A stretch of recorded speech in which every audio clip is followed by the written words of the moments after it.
I want to start this a little differently because if you clicked on this video, there's a good chance you are in a hard season right now. And before I teach you anything, I just want to sit here for a second and say, you are doing enough. Getting through the day of a survival season is not the bare minimum. It is the work. And you are showing up for it, and that matters. I know that might be hard to hear, especially if you are the kind of person who has big dreams and really high standards for yourself and a running list in your head of everything that you are not doing right now. I've been there. I am that person. And I want to tell you something that changed everything for me. A survival season is just that. It's a season, and it will not last forever, and neither will the good ones. So pay attention to both. Today, we are going to talk about what a survival season actually is and why hustle culture gets it so devastatingly wrong, and what grace actually looks like when your capacity is at its lowest. So I'm going to share my personal story that launched the entire season's framework, because I think it'll change the way that you see what's even possible in your hardest season. A survival season is a period of life when you're in pure maintenance mode. Everything feels hard. You are sleep deprived, overwhelmed. You're in some kind of transition. Maybe you're grieving or all of the above. And growth is not really the goal right now. Getting through it is. And this might look like the newborn stage, a health crisis, a loss, some major life disruption, and a season of burnout that is so deep you're not even sure who you are anymore. And here's the cruelest thing we can do to ourselves in these seasons. We judge ourselves by standards that belong in a completely different season of life. You cannot pour from a cup that has a crack in it. First, you patch the crack.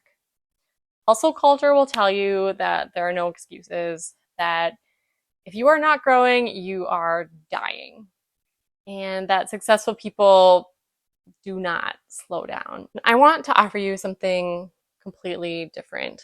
The most sustainable path forward sometimes requires you to slow all the way down, to stop performing, and to let the season be exactly what it is. This is not giving up. This is the wisdom. I want to tell you about a season that created the season framework that I teach my clients, because it did not start with pure inspiration. It started with feeling completely stuck. I was in a season where any type of goal or ambition felt impossibly out of reach. I could see the life I wanted. I just could not figure out how to get there from where I was. But here's the thing. I felt desperate not to stay stuck.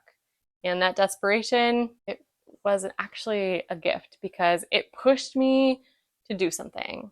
And I committed to just one tiny habit, just one.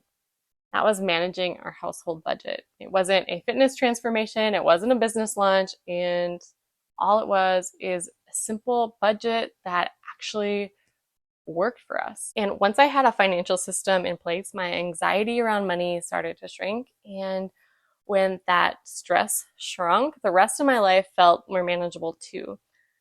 Now, notice the word I used, felt. My circumstances did not change. But once I took control of one area of my life with a tiny habit, I felt different about everything, about my whole life.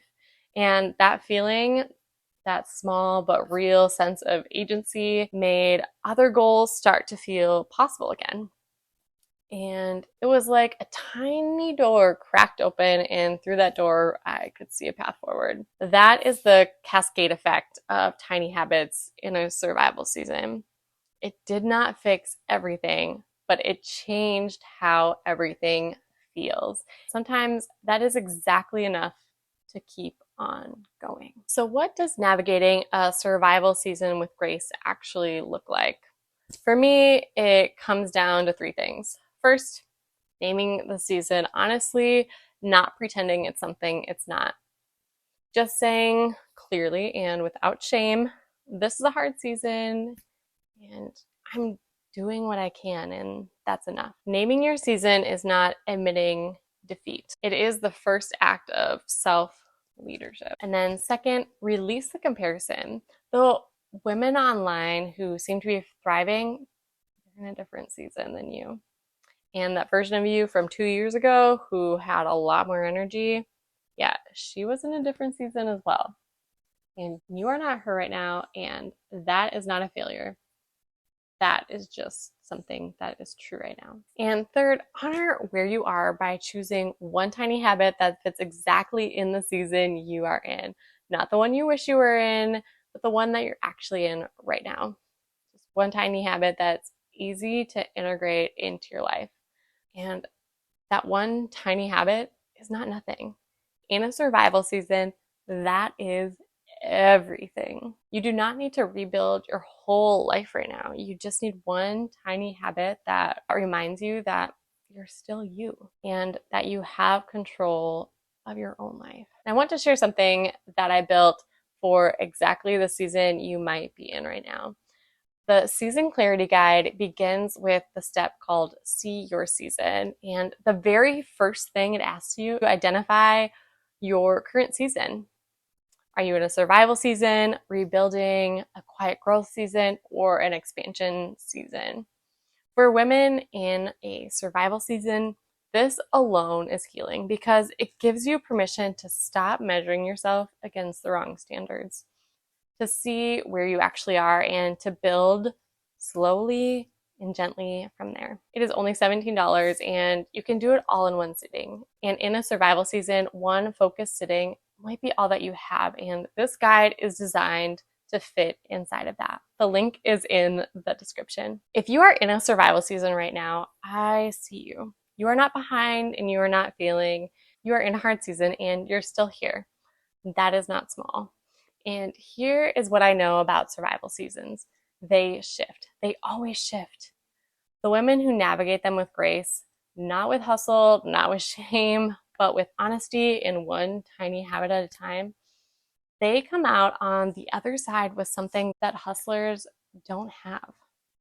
They come out with trust in themselves, and that is the foundation of everything that comes next.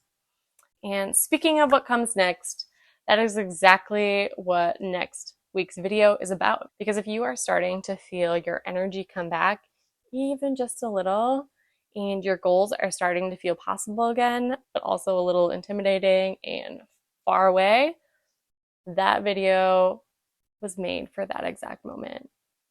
How do you come out of a hard season without shame?